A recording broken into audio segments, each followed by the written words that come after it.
ವೀಕ್ಷಕರೆಲ್ಲರಿಗೂ ಸಾಪ್ತಾಹಿಕ ಭವಿಷ್ಯವಾಣಿ ವಿಶೇಷ ಕಾರ್ಯಕ್ರಮಕ್ಕೆ ಸ್ವಾಗತ. ಸ್ನೇಹಿತರೆ, ಜುಲೈ ತಿಂಗಳ ಈ ವಾರದಲ್ಲಿ ಸೂರ್ಯನು ಕಟಕ ರಾಶಿಯನ್ನು ಪ್ರವೇಶಿಸಲಿದ್ದಾನೆ. ಹಾಗಾಗಿ ಕಟಕ ರಾಶಿಯಲ್ಲಿ ಸೂರ್ಯ ಮತ್ತು ಗುರು ಗ್ರಹಗಳ ಸಂಯೋಗವು ನಿರ್ಮಾಣಗೊಳ್ಳುವುದು. ಗ್ರಹಗಳ ಈ ಶುಭ ಸಂಯೋಗದಿಂದಾಗಿ ಕೆಲವು ರಾಶಿಗೆ ಸೇರಿದ ಜನರಿಗೆ ಅಪಾರ ಲಾಭ ದೊರಕುವ ಸಂಭವವಿದೆ.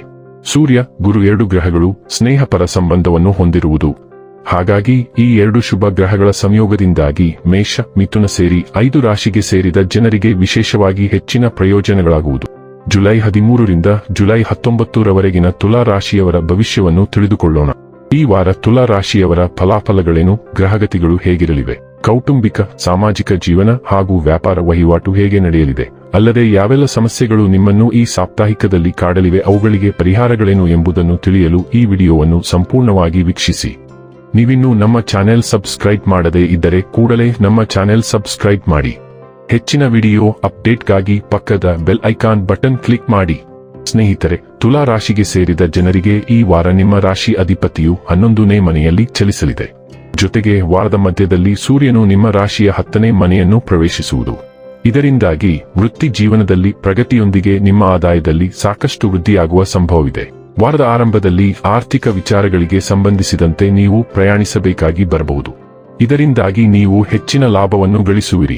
ಹಾಗೆ ಶುಭ ಕಾರ್ಯಕ್ರಮದಲ್ಲಿ ಭಾಗವಹಿಸುವ ಅವಕಾಶ ಲಭಿಸುವುದು. ವಾರದ ಮಧ್ಯದಲ್ಲಿ ನಿಮ್ಮ ಭಾವನೆ ಹಾಗೂ ವಿಚಾರಗಳನ್ನು ನಿಯಂತ್ರಣದಲ್ಲಿರಿಸುವುದರಿಂದ ಮಾನಸಿಕ ಒತ್ತಡಗಳಿಂದ ಮುಕ್ತಿಯನ್ನು ಪಡೆಯಬಹುದಾಗಿದೆ. ಜೊತೆಗೆ ಈ ಅವಧಿಯಲ್ಲಿ ನಿಮ್ಮ ಸಹೋದ್ಯೋಗಿಗಳ ಸಂಪೂರ್ಣ ಬೆಂಬಲವನ್ನು ಪಡೆಯುವಿರಿ. ಕುಟುಂಬ ಜೀವನಕ್ಕೆ ಸಂಬಂಧಿಸಿದಂತೆ ಈ ವಾರ ರೊಮ್ಯಾಂಟಿಕ್ ಮತ್ತು ರೋಮಾಂಚನಕಾರಿಯಾಗಿರುವುದು. ನಿಮ್ಮ ಸಂಗಾತಿಯೊಂದಿಗೆ ವಾರದ ಮಧ್ಯದಲ್ಲಿ ಹೊರಗೆ ಸುತ್ತಾಡಲು ತೆರಳುವ ಬಗ್ಗೆ ಯೋಜನೆಯನ್ನು ರೂಪಿಸುವಿರಿ.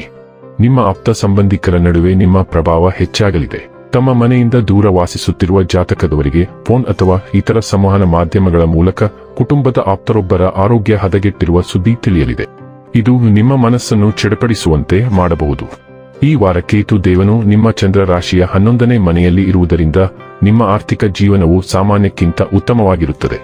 ಒಂದು ಕಡೆ ಅನಗತ್ಯ ಖರ್ಚುಗಳು ನಿಮಗೆ ಸ್ವಲ್ಪ ತೊಂದರೆ ನೀಡಿದರೂ ಮತ್ತೊಂದೆಡೆ ಹಲವು ಮೂಲಗಳಿಂದ ಧನಲಾಭ ಉಂಟಾಗುವುದರಿಂದ ನಿಮಗೆ ಈ ಎಲ್ಲಾ ಖರ್ಚುಗಳಿಂದ ಮುಕ್ತಿ ಸಿಗಲಿದೆ. ಏಕೆಂದರೆ ಗುರುದೇವನು ನಿಮ್ಮ ಚಂದ್ರ ರಾಶಿಯ 10ನೇ ಮನೆಯಲ್ಲಿ ಸ್ಥಿತನಾಗಿರುತ್ತಾನೆ. ಇದರ ಕಾರಣದಿಂದಾಗಿ ನಿಮ್ಮ ಮುಖದಲ್ಲಿ ಒಂದು ವಿಭಿನ್ನವಾದ ನಗು ಮೂಡುತ್ತದೆ. ಆದ್ದರಿಂದ ಈ ಶುಭ ಸಮಯದ ಲಾಭವನ್ನು ಪಡೆದುಕೊಳ್ಳಿ. ಸಾಮಾಜಿಕ ಉತ್ಸವಗಳಲ್ಲಿ ನಿಮ್ಮ ಪಾಲ್ಗೊಳ್ಳುವಿಕೆಯು ಸಮಾಜದ ಹಲವು ಪ್ರಭಾವಿ ವ್ಯಕ್ತಿಗಳೊಂದಿಗೆ ಸಂಪರ್ಕ ಸಾಧಿಸಲು ನಿಮಗೆ ಅವಕಾಶ ನೀಡುತ್ತದೆ. ಇಂತಹ ಪರಿಸ್ಥಿತಿಯಲ್ಲಿ ಈ ಎಲ್ಲಾ ಅವಕಾಶಗಳನ್ನು ನಿಮ್ಮ ಕೈಯಿಂದ ಜಾರದಂತೆ ನೋಡಿಕೊಂಡು ಅವುಗಳ ಗರಿಷ್ಠ ಲಾಭವನ್ನು ಪಡೆಯಲು ಪ್ರಯತ್ನಿಸಿ.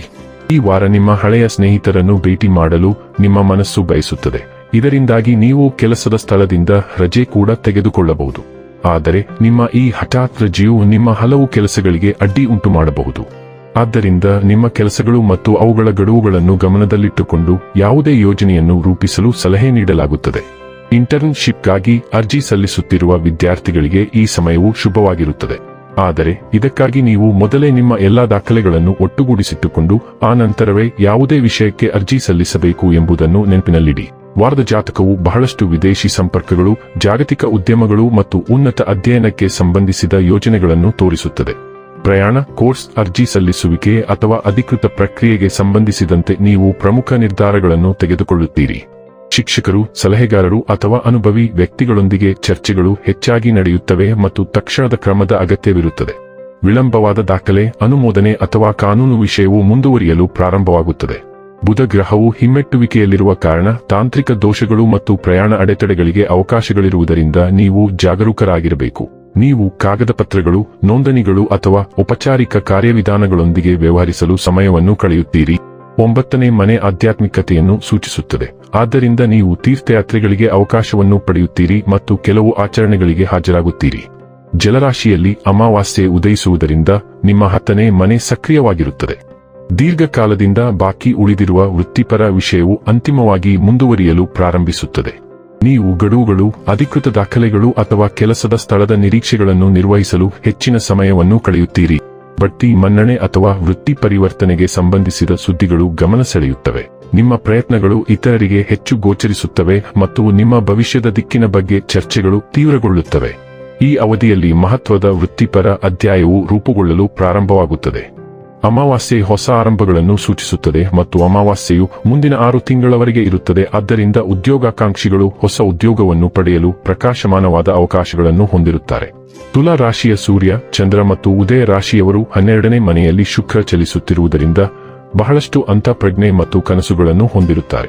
ಈ ಶುಕ್ರವು ವಿದೇಶಿ ದೇಶಗಳಿಂದ ಅಥವಾ ಜಾಗತಿಕ ಉದ್ಯಮಗಳ ಬಗ್ಗೆ ಕೆಲವು ನವೀಕರಣಗಳನ್ನು ತರುತ್ತದೆ. ಬಗೆಹರಿಯದೆ ಉಳಿದಿರುವ ವೈಯಕ್ತಿಕ ವಿಷಯವು ಸದ್ದಿಲ್ಲದೆ ಇತ್ಯರ್ಥವಾಗಲು ಪ್ರಾರಂಭಿಸುತ್ತದೆ. ನೀವು ಕಾರ್ಯನಿರತ ಸಾಮಾಜಿಕ ಸನ್ನಿವೇಶಗಳಿಂದ ದೂರವಿದ್ದು ಅಪೂರ್ಣ ಕೆಲಸಗಳನ್ನು ಪೂರ್ಣಗೊಳಿಸುವತ್ತ ಗಮನಹರಿಸುತ್ತೀರಿ. ಸೌಕರ್ಯ, ಪ್ರಯಾಣ ಅಥವಾ ವೈಯಕ್ತಿಕ ಅಗತ್ಯಗಳಿಗೆ ಸಂಬಂಧಿಸಿದ ವೆಚ್ಚಗಳು ಹೆಚ್ಚಾಗುತ್ತವೆ. ಹಿಂದೆ ಮರೆಮಾಡಲಾಗಿದ್ದ ಒಂದು ಪ್ರಮುಖ ವಿವರವು ನಿಮ್ಮ ಗಮನಕ್ಕೆ ಬರುತ್ತದೆ ಮತ್ತು ನಿಮ್ಮ ದೃಷ್ಟಿಕೋನವನ್ನು ಬದಲಾಯಿಸುತ್ತದೆ. ಖಾಸಗಿ ನಿರ್ಧಾರವು ಪರಿಹಾರವನ್ನು ತರುತ್ತದೆ ಮತ್ತು ಭಾವನಾತ್ಮಕವಾಗಿ ಮಹತ್ವದ ಅಧ್ಯಾಯವನ್ನು ಮುಚ್ಚಲು ನಿಮಗೆ ಸಹಾಯ ಮಾಡುತ್ತದೆ. ಇನ್ನು ಕೊನೆಯದಾಗಿ ಮಾಡಿಕೊಳ್ಳಬೇಕಾದ ಉಪಾಯಗಳ ಕುರಿತು ನೋಡುವುದಾದರೆ, ಸೂರ್ಯನಿಂದ ಶುಭ ಫಲ ಪ್ರಾಪ್ತಿಗಾಗಿ ನಿಮ್ಮ ಕೋಪ ಮತ್ತು ಅಹಂಕಾರವನ್ನು ದೂರವಿರಿಸಿ.